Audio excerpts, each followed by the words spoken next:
Hello and welcome to the Tillage Edge with me, Michael Hennessy. This is your regular update for all your tillage news and advice. It's been very dry for most of the country up to the middle of the week, although most farmers would have liked to receive more rain. The accompanying cold weather and late frost have slowed growth and hampered crop management for farmers. Despite a really good start for spring crops, with fields slowly greening up, but soils are now very dry and soil moisture deficits are getting close to 40 millimetres.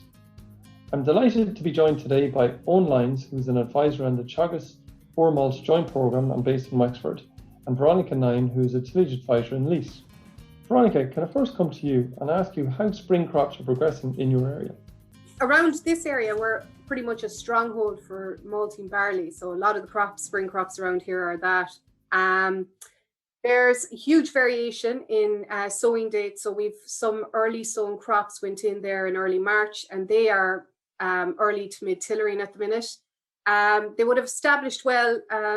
There was some crow damage, a lot of crow grazing on those early crops, but they've established well plant counts around 300. But I'd say, like, I was in a few there even over the weekend, and they're starting to really show the effects of the lack of rain that we have had around this part of the world. Then we have the later sown crops, and they range for anything up to just 2 to 3 leaves emerged. I spoke to a client this morning now who has a lot of very dry sandbank kind of ground, and he said his emergence has been very uneven, and even there's patches where it hasn't emerged. So there's a real, I suppose, massive variation depending on when they went in and what followed with this frost and these uneven temperatures and the drought. Okay, so we're talking about drought already. So I think we are, yeah. But like most of the early sown stuff would have been fertilized. I think everyone's kind of going with early fertilizer in the spring malting barley. But yeah, there is like the grounds up here will be very dry, very free draining around the Athy area there and into this side of Stradbally. So yeah, they are starting to show drought stress. Okay. So Eoin, you're very welcome, and maybe I'll come to you. And as regards maybe the same kind of comments around kind of the southeast, kind of where you're based, what are crops looking like, and how are the emerged crops looking? Yeah, I suppose it's a similar story to what Veronica was saying there. Like all combinable crops are now sown anyway. Maybe a small bit of maize have to be sown, but it should be fairly wrapped up by now, I'd say. And similar, sort of 3 distinct type sown dates for spring barley, which would be the main crop here in Wexford.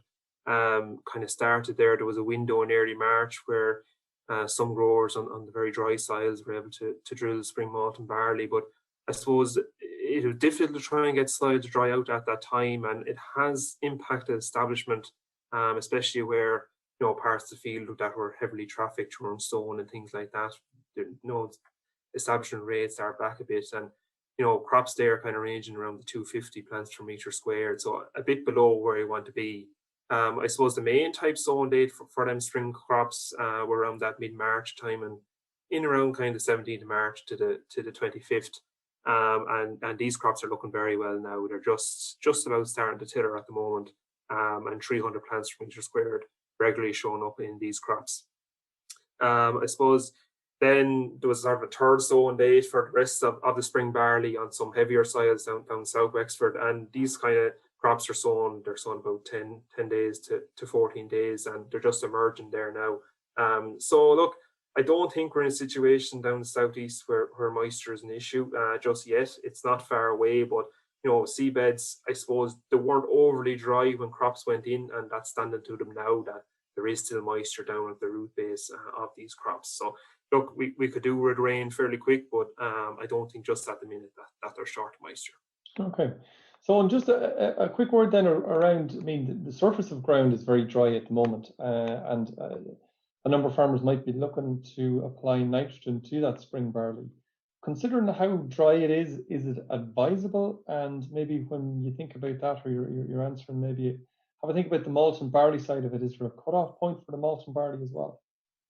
Look, I suppose I start to say like that the weather has been kind up until now as regards just getting a bit of moisture to get nitrogen washed in. And I suppose that them earlier crops, they have got a bit of moisture, maybe not a huge amount, but just to get nitrogen into the plant. But there are a number of crops now that maybe haven't got a whole lot of rainfall since they were sown, and really, I'd be hoping that you could, if it was possible, that there was rain forecast, that we could wait and apply nitrogen before the rain was forecast, just to get that washed into the plant. But really, from a malt and barley point of view, if we're applying nitrogen past growth stage 32 in spring malt and barley, is going to have a negative impact on grain protein. So really, in that case, look, if the crops are moving along and we can't get nitrogen out, really I'd be reducing back my total nitrogen that I was applying to them crops, just to give a chance of reaching the correct protein grade come harvest time. Okay, but obviously we're a long ways from growth stage 32 in malt and barley as yet, or are we? No, well, look, any of the crops that don't have the nitrogen, we're a long way from 32 yet. So hopefully, hopefully we get rain before then. And one would presume that if a farmer had some seabed nitrogen in the crop before they sowed it, there'd probably be a reasonable amount of nitrogen to get the crop up and going till kind of mid-tillering. Would that be right? I would think so, yeah. And a lot of them growers that are on the heavier soils that would have sown maybe in April probably would have increased the amount of seabed nitrogen would have went in. So look, there'll probably be a good bit of nitrogen readily available for them crops. Okay, and a comment, just a very final comment on that: the liquid versus the solid nitrogen. Would you have a preference in these kind of conditions? I don't think there's much difference between the two. Both kind of require soil moisture for them to work. But I suppose you might get that bit quicker uptake towards your liquid nitrogen versus your solid, just in these low rainfall days that we're experiencing at the minute. Okay, so Veronica, can I come back to you for a second? And you mentioned you had some earlier sown crops up your part of the country again. Just thinking about those earlier crops, I presume we're getting towards kind of mid-tillering kind of stage, or early tillering at least anyway. What sort of actions are needed in those crops over the next number of, I suppose, week or 10 days maybe? Well, I suppose the priority now is herbicides. Really, if those crops that emerged before kind of early April, they would have been well up at that point, so there was no need for an aphicide on those. They probably haven't got anything as yet because of the frost that we've had, or the cold nights. So a lot of people now are trying to decide what to do about, especially if a wild oat spray is required.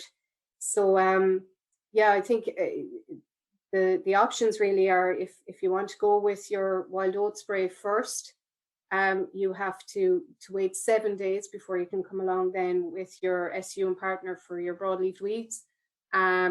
Or if you want to do the reverse and go with your SU with partner first, you have to wait 21 days to follow up with your wild oats. So I think a lot of people, there is an option to mix them, but you have to kind of raise the rates. People, I suppose the concern is the crops are quite stressed, and with the lack of moisture in the soil.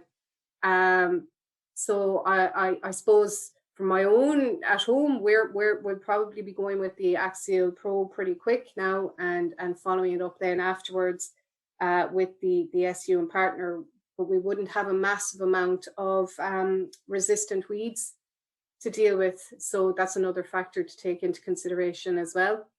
Okay, and I suppose there's always a question, and farmers always have a question mark around, well, are all the wild oats up as yet? Would you be reasonably confident that a farmer going at this stage, relatively early stage, maybe for some farmers might be thinking about it, that they're going to get the required level of control? I'll be honest with you now, from personal experience, we went early last year and we found very good control when we went early, and it allowed us to go at a lighter rate. I suppose the weather is going to have a massive impact on what happens in the forthcoming few weeks. But I suppose the wild oats really would be a kind of a priority, because when they take hold, they just become a bigger and bigger problem. But it definitely in the early sown crops, I would say they're very well up now. Okay, and as you say yourself, the weather conditions can often have a bigger factor in it, and I suppose people often refer to 2 to 3 days of good growing conditions before you apply, and 2 to 3 good growing conditions after you apply is probably worth Absolutely. worth a lot.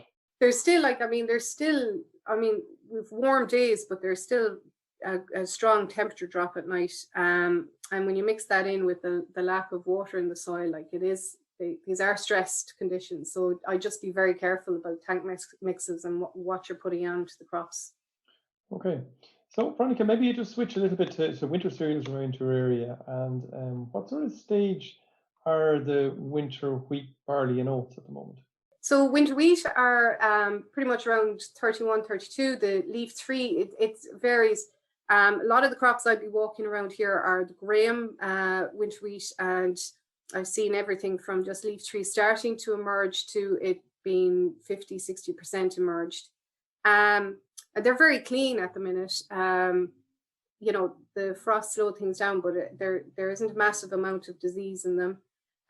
Winter barley, then, it's very variable, but generally speaking, around 31, 32. I think some Joyu and Eoin might comment on this because he's more experienced with it, probably seems to be further along. And again, winter oats, again, around 31, 32. Okay. Eoin, as you were mentioned there, in maybe the similar kind of questions regarding wheat, barley and oats? Yeah, look, I suppose winter barley in the southeast, it's in around that 32 to 34. There's kind of a large variation depending on what crop you go to. And as Veronica said about the Joyu, it seems to be a good bit ahead, flag leaf nearly fully emerged, and the odd crop, even you can see the odd on appearing. So look, a lot of farmers are looking at getting their final fungicide, and their final growth regulator on. But there was a large amount of stress from the last PGR that went on winter barley, and you can see visible blotching and yellowness coming into winter barley. So look, these large temperature swings, farmers are very slow to go about applying these, but really we're at the stage where they need to be going on at the moment. Similar situation, I suppose, in oats, in around the growth stage 32.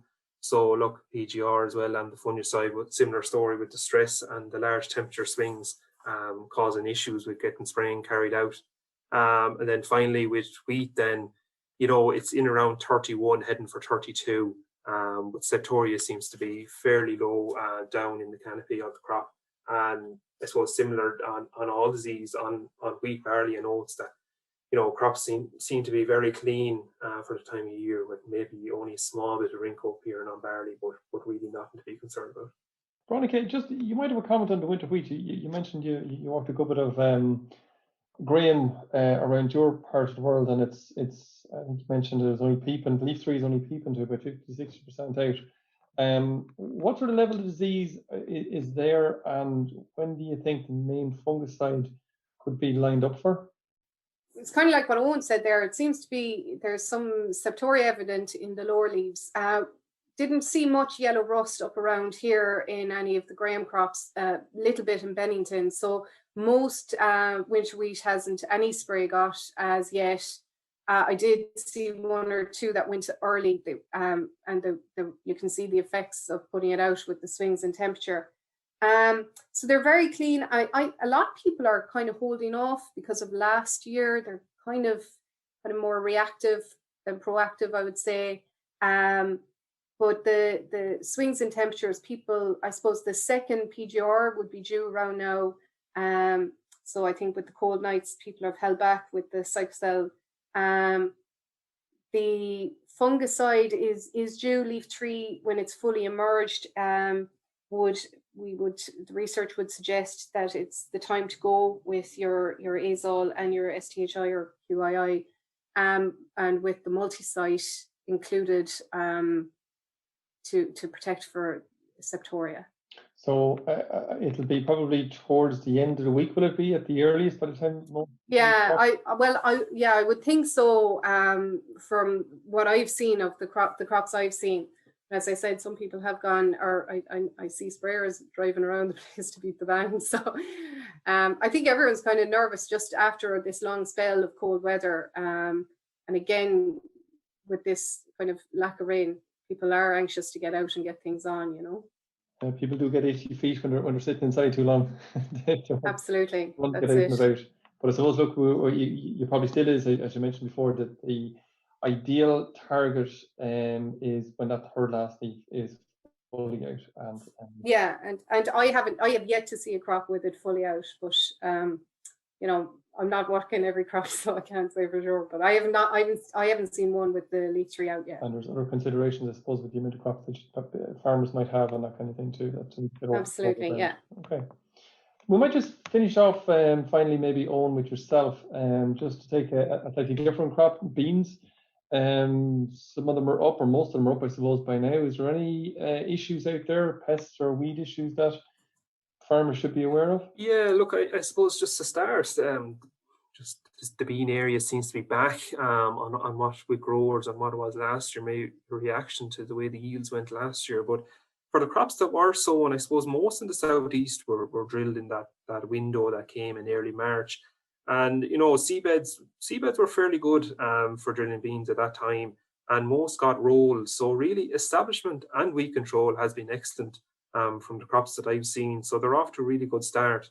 I suppose from a pest point of view, look, there is small levels of notching on leaves from weevil damage, but I think damage is confined to, you know, along margins in headlands. It hasn't really spread out into the middle of the field yet. So I don't think growers are overly concerned about applying insecticide just yet.